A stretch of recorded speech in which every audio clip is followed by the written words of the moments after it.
Channel shape creation academy of accounts. Students, फिलहाल हमारी जो अकाउंटिंग की सीरीज चल रही है इस टाइम पे, उसमें हम चैप्टर कवर करें क्लास 11th की अकाउंट्स का अकाउंटिंग इक्वेशन न्यूमेरिकल चैप्टर। और उस चैप्टर में हमने ऑलरेडी 2 क्वेश्चन कवर कर चुके हैं। तो जो स्टूडेंट मेरी आज की वीडियो देख रहे हैं और उनको अकाउंटिंग इक्वेशन का फिलहाल ABCD नहीं पता, तो मैं उनसे रिक्वेस्ट करना चाहूँगी वो जाकर पहले मेरी प्रीवियस वीडियो को देखें, ताकि आपको एटलीस्ट बेसिक समझ में आ जाए। क्योंकि अगर आपको बेसिक समझ में आ जाएंगे तो आपको ये आगे क्वेश्चन जो थोड़ा सा कॉम्प्लेक्स है समझने में बहुत ईजी होगा। तो उसके लिए आप इस आई बटन पर क्लिक करिए, यहाँ पे मेरी अकाउंटिंग इक्वेशन का बेसिक क्वेश्चन का लिंक गिवन है। ठीक है, तो आज स्टूडेंट हम अगेन अकाउंटिंग इक्वेशन की कुछ टफ वीडियो स्टडी करेंगे। क्लियर, अकाउंटिंग इक्वेशन की आगे फर्दर ट्रांजैक्शन स्टडी करेंगे। और एक और बात ध्यान में रखना है स्टूडेंट, जब भी कोई एग्जामिनर अकाउंटिंग इक्वेशन का क्वेश्चन डिजाइन करता है तो डेफिनेटली ये जो ट्रांजैक्शन यहाँ पे मैंने 4 मेंशन कर रखी बोर्ड पे, जैसा आपको दिख रहा होगा, ये एंट्री आपको मिलेगी। ठीक है, ऐसा नहीं हो सकता कि ये एंट्री ना मिले। तो आज का टॉपिक बहुत ज़्यादा इंपॉर्टेंट है, तो अपनी नोटबुक और पेन निकाल लीजिए और मेरे साथ साथ इनका नोट्स बनाते चलिए कि इन ट्रांजैक्शन का इफेक्ट कहाँ कहाँ पे होता है अकाउंटिंग इक्वेशन में। ठीक है, तो चलिए स्टार्ट कर लेते हैं आज का टॉपिक। जैसे कि आप बोर्ड पर देख सकते हैं, मैंने बोर्ड पर 4 ट्रांजैक्शन मेंशन करी है, तो हम 1 बाय 1 डिस्कस करेंगे कि किस तरीके से इनका इफेक्ट कौन कौन से अकाउंट में होता है। ठीक है, so the first is outstanding expenses. उसके नीचे मैंने ब्रैकेट में मेंशन किया है ड्यू एंड अनपेड। तो यहाँ पे आपको पता होना चाहिए what are the outstanding expenses. So see students, outstanding expenses are those expenses which are due but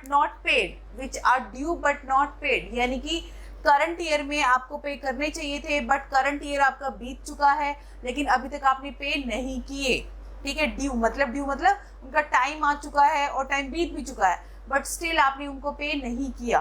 तो ऐसे एक्सपेंसेस जिनको आप टाइम आने के बाद भी पे नहीं करते, वो एक्सपेंसेस क्या कहलाते हैं? हमारे आउटस्टैंडिंग एक्सपेंसेस। ठीक है, तो अगर आपको आउटस्टैंडिंग एक्सपेंस गिवन हो, ड्यू वर्ड गिवन हो, अनपेड गिवन हो, ठीक है, दैट मीन्स हम किसकी बात कर रहे हैं? आपके आउटस्टैंडिंग एक्सपेंसेस की बात कर रहे हैं। ठीक है, अब इसका ट्रीटमेंट किस तरह से होगा अकाउंटिंग इक्वेशन में? सो मैंने यहाँ पे एग्जाम्पल लिख दिया कि for example salary outstanding ₹3,000। Salary आपकी आउटस्टैंडिंग है, तो किस तरीके से इसकी एंट्री करेंगे? तो किस तरीके से करेंगे स्टूडेंट्स? जैसे आपको पता है कि हम क्या इक्वेशन फॉलो करते हैं, assets equal to liabilities plus capital. ठीक है, हम ये इक्वेशन फॉलो करते हैं। अब फिलहाल जो आपकी सैलरी है वो आउटस्टैंडिंग है, आपने पे नहीं करी, तो आपने पे नहीं करी तो कैश तो जा नहीं रहा आपके पास से। ठीक है, क्योंकि अभी तक पे नहीं करी। और अगर आप पे नहीं करोगे तो it's a liability on you, it's a कर्ज ऑन यू, उधार ऑन यू, कि आपने क्या किया? पे नहीं किया, तो आपके ऊपर कर्ज है ये। और कर्ज किसके अंदर आता है? लायबिलिटीज के अंदर। तो इस केस में आपका लायबिलिटी के अंदर एक कॉलम बन जाएगा, दैट इज आउटस्टैंडिंग सैलरी। इस तरीके से हम एक कॉलम बना देंगे लायबिलिटी के अंदर, आउटस्टैंडिंग सैलरी, और इसमें हम ऐड कर देंगे ₹3,000। यानी कि आपके ऊपर ये कर्ज आ गया, लायबिलिटी आ गई कि आपने 3,000 की लायबिलिटी पे नहीं करी। ठीक है, बट ये जो आपका एक्सपेंस था ये था तो करंट ईयर का। तो मैंने आपको एक प्रिंसिपल कराया था, एक्यूरल प्रिंसिपल। उस प्रिंसिपल के according it is irrespective of the fact कि खर्चा आपने पे किया है नहीं पे किया, आप उसको करंट ईयर में दिखाओगे। ठीक है, तो भले ही सैलरी है, ये आपने पे नहीं करी तो फिलहाल आपकी लायबिलिटी तो बढ़ गई, बट आपका करंट ईयर का खर्चा तो था ये, और खर्चा हमेशा कैश और कैपिटल से माइनस होता है। तो फिलहाल आप यहाँ पे कैश दे नहीं रहे, बट इसको आप कैपिटल में से क्या कर दोगे? माइनस कर दोगे। तो यहाँ पे आ जाएगा ये कैपिटल में से आपका 3,000 रुपये क्या हो जाएगा? माइनस हो जाएगा। समझ में आ गया? इसका इफेक्ट समझ में आ गया आपको? तो आउटस्टैंडिंग के केस में एसेट पे नो इफेक्ट, लायबिलिटी में न्यू कॉलम बन जाएगा, आउटस्टैंडिंग सैलरी के जो भी कंसर्न एक्सपेंडिचर होगा, फिलहाल अगर आउटस्टैंडिंग रेंट है तो रेंट आ जाएगा, वेजेस है तो वेजेस आ जाएगा, तो न्यू कॉलम लायबिलिटी में बन जाएगा और ऐड हो जाएगा। ये नोट कर लेना, ऐड हो जाएगा, क्योंकि आपकी लायबिलिटी इंक्रीज हो गई क्योंकि आपने करंट ईयर में एक्सपेंस पे नहीं किया। On the other hand side ये कैपिटल में से क्या हो जाएगा? Minus, because of the reason that क्योंकि आपका करंट ईयर का एक्सपेंस था और ये आपने पे नहीं किया। ठीक है, क्लियर? समझ में आ गया आपको? इसका स्क्रीनशॉट ले लो आप, ताकि आपको याद रहे कि आउटस्टैंडिंग का इफेक्ट किस किस तरीके से करते हैं। डन? तो let's move on to the next that is prepaid expenses. अब प्रीपेड एक्सपेंसेस नाम से पता चल रहा है the expenses which is paid in advance, साफ मेंशन किया है कुछ खर्चे हम एडवांस में पे कर देते हैं आने वाले ईयर के, यानी कि जो नेक्स्ट ईयर आने वाला है उस नेक्स्ट ईयर के एक्सपेंस आप करंट ईयर में ही पे कर देते हो, वो एक्सपेंस हमारे क्या कहलाते हैं, आपके प्रीपेड एक्सपेंसेस कहलाते हैं। ठीक है, साफ पता चल रहा है। अब जैसे example rent is prepaid, 5,000 rent आपका प्रीपेड है, तो अगेन मैं आपकी इक्वेशन लिख देती हूँ, assets equal to liabilities plus capital. ठीक है, तो इसको हम सॉल्व करेंगे, रेंट इज प्रीपेड को। अब रेंट आपका प्रीपेड है, यानी कि आपने पे किया है रेंट। ठीक है, तो अगर आपने पे किया है तो कैश क्या हो जाएगा, माइनस, तो यहाँ पे कैश में से क्या कर देंगे, माइनस, क्योंकि आपने पे किया है तो कैश में से मैं माइनस कर देती हूँ। माइनस कितना प्रीपेड है आपका, 5,000। अब अगर आपने एडवांस में कोई एक्सपेंडिचर पे कर दिया आने वाले ईयर का, so now you have a right to receive the benefit from that expenditure in next year. आपके पास ये राइट है, और जिस चीज़ का भी आपके पास राइट हो जाता है दैट बिकम्स योर एसेट। तो अगेन एसेट में हमारा एक न्यू कॉलम बन जाएगा, किस नाम से, प्रीपेड रेंट के नाम से, और उसमें क्या हो जाएगा, ऐड। लायबिलिटी पे नो इफेक्ट, कैपिटल पे नो इफेक्ट। समझ में आई ये वाली चीज आपको। ठीक है, अगर आपने कोई भी एक्सपेंस एडवांस में पे कर दिया तो कैश में से माइनस हो जाएगा, बिकॉज आपने पे किया है ये एक्सपेंस, कैश कम हो रहा है आपका करंट ईयर में, तो इसलिए करंट ईयर में से माइनस कर दिया। और on the other hand side अगर आपने नेक्स्ट ईयर के एक्सपेंसेस करंट ईयर में पे कर दिया तो यू हैव अ राइट, आपको बस एक राइट आ गया। जैसे आपने नेक्स्ट ईयर की एक पर्टिकुलर जिस बिल्डिंग में आपका बिजनेस है, अगर आप उसकी रेंट एडवांस में पे कर दोगे तो नाम ये है राइट कि आप नेक्स्ट आने वाले साल में उस बिल्डिंग को यूज कर सकते हो अपने ऑफिस पर्पज के लिए। ठीक है, तो इसलिए वहाँ पे क्या कर देंगे, ये एसेट में ही न्यू कॉलम बन जाएगा प्रीपेड रेंट के नाम से। ठीक है, तो इसके दो इफेक्ट यहाँ पे आएंगे, एसेट में कैश में से माइनस कर देंगे और एसेट में ही न्यू कॉलम बन जाएगा प्रीपेड रेंट के नाम से। ठीक है, तो ये दो इफेक्ट होंगे, ले लीजिए इसका स्क्रीनशॉट। क्लियर, तो चलिए move on to the next. अब ये जो आपने दो पढ़ी है ये वाली, ये आपकी एक्सपेंस रिलेटेड है। अब जो नेक्स्ट टू हम पढ़ेंगे that is related to the income. ठीक है, ये आपकी एक्सपेंस रिलेटेड थी पहली वाली दो, अब जो है आपकी इनकम रिलेटेड है। तो ये क्या आपका एक्रूड इनकम। अब what is accrued income, meaning आपको पता होना चाहिए, income earn but not received. यहाँ पे जो अर्न है ना, यहाँ पे अर्न बच्चे बहुत कंफ्यूज हो जाते हैं इस वर्ड से। बेटा स्टूडेंट अर्न का मतलब है कि आपने इनकम के बदले काम कर लिया है, बट अभी तक आपको इनकम नहीं मिली है। यहाँ पे कमाने का मतलब ये नहीं आपके पास इनकम रिसीव हो गई है, कमाने का मतलब ये है आपको जो वर्क करना था उसके बदले में आप वो कर चुके हो। तो अर्न का मतलब बच्चे समझते हैं पैसे आ चुके हैं, अर्न का मतलब ये नहीं है पैसे आ चुके हैं, अर्न का मतलब ये कि आपने काम कर लिया है बट अभी तक आपको पैसे नहीं मिले। तो income earn but not receive, और कई बार इसकी जगह रिसीवेबल भी बोल देते हैं, इनकम रिसीवेबल। ये याद रखना, दो दो वर्ड्स में इसलिए लिखवा रही हूँ, दो दो नाम, क्योंकि कई बार इससे नाम से पूछ लेते हैं। इनकम रिसीवेबल, इनकम रिसीव होनी है, अभी नहीं रिसीव हुई है। ठीक है, अब इसकी एंट्री कैसे करेंगे ये कर लेते हैं। तो मैं वही इक्वेशन लिख लेती हूँ, assets equal to liabilities plus capital. लिख लिया। अब ये एंट्री हम कर लेते हैं जो ये मैंने मेंशन कर रखी है, ये वाली कि commission earn but not received.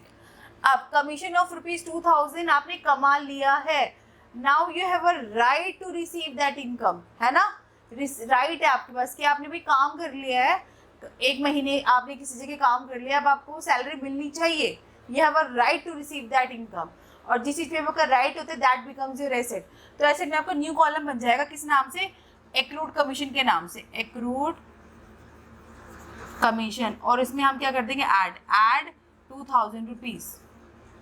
Clear, तो एसेट में हम ऐड कर देंगे, न्यू कॉलम बन जाएगा हमारा। और भले ही ये इनकम आपको मिली नहीं है but it is belong to you, it is belong your current year income, तो इस वजह से कैपिटल में भी क्या कर देंगे, इसको ऐड कर देंगे, कितना, ₹2000। समझ में आ गई, ये दो जगह एंट्री हो जाएगी, एसेट में न्यू कॉलम बन जाएगा और कैपिटल में क्या कर देंगे, इसको ऐड कर देंगे, क्योंकि भले ये इनकम आपको मिली नहीं है बट ये आपकी करंट ईयर से बिलोंग करती है और ये आपको मिलनी चाहिए, ठीक है। तो कैपिटल में इसको क्या कर देंगे, ऐड कर देंगे। क्लियर? तो ले लीजिए इसका स्क्रीनशॉट। डन। तो let's move on to the next entry, earned income. अब what is the difference between accrued income and earned income? See students, accrued income तो वो इनकम है कि इनकम आपने अर्न कर ली बट मिली नहीं है, बट अर्नड इनकम वो है कि इनकम आपको एडवांस में मिल गई है। यहाँ पे आपने काम नहीं किया, काम किया नहीं मिली। मैं हिंदी में भी लिख देती हूँ, आप हिंदी में भी नोट कर लो। यहाँ पे काम किया बट नो इनकम, काम किया इनकम नहीं, यहाँ पे काम नहीं किया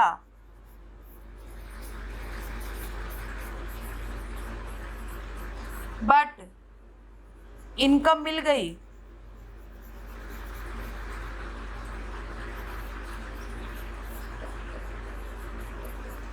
काम किया बट नो इनकम, काम नहीं किया, काम ही नहीं किया लेकिन फिर भी आपको इनकम एडवांस में मिल गई, ठीक है।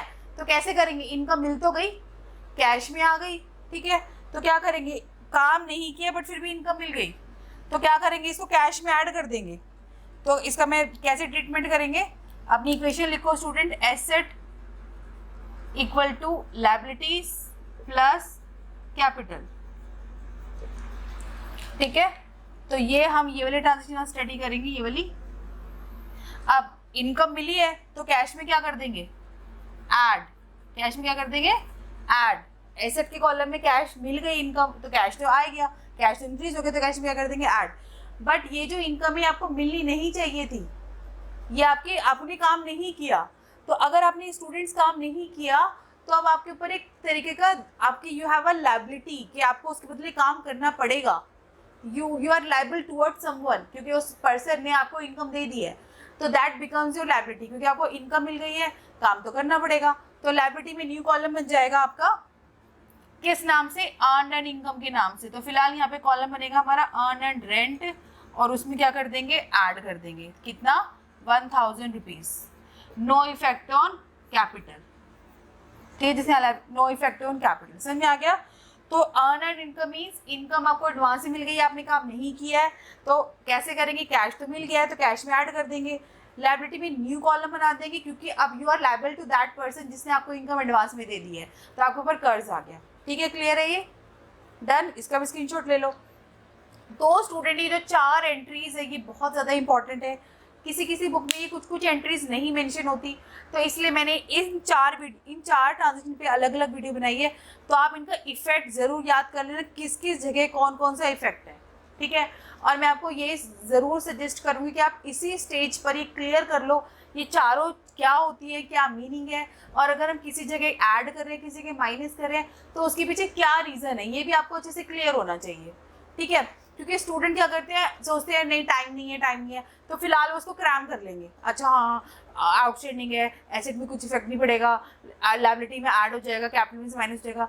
बट रीज़न क्या है स्टूडेंट्स, ये ज़रूर पता होना चाहिए आपको, रीज़न क्या है, ठीक है। तो जो रीज़न है वो ज़रूर पता होना चाहिए। अगर आपको रीज़न क्लियर होगा तो आप आगे भी आपके बेसिस क्लियर होते चले जाएंगे, ठीक है। तो आई होप आपको मेरी आज की ट्रांजेक्शन जो 4 कॉम्प्लेक्स ट्रांजेक्शन थी अकाउंटिंग मिशन की वो अच्छे से समझ में आ गया होगा। But still if you have doubt तो नीचे मुझे कमेंट सेक्शन में ज़रूर बताइएगा, ठीक है। नेक्स्ट वीडियो में जो बाकी की कॉम्प्लेक्स प्रॉब्लम रह गई हम वो कवर करके अकाउंटिंग इक्वेशन चैप्टर क्या कर देंगे, ख़त्म कर देंगे, ठीक है। उसके बाद हम क्या सीरीज स्टार्ट करेंगे, जर्नल जो था, journal as per your time table, journal already video बनी हुई है तो आप वो वहाँ से गो थ्रू कर लेना। इसके बाद एक वीडियो के ख़त्म होते ही हम स्टार्ट करेंगे कैश बुक, तो प्लीज़ बने रहिएगा मेरे साथ। तो फिलहाल आज के लिए इतना ही। तो अगर आपको मेरी वीडियो पसंद आई है तो प्लीज़ मेरी वीडियो को लाइक करिए, अपने फ्रेंड्स के साथ शेयर करिए, मेरे चैनल शेपिश अकेडमी को ज़रूर सब्सक्राइब करिए, and yes also press the bell icon for the notification of upcoming video. Thank you so much students, good luck.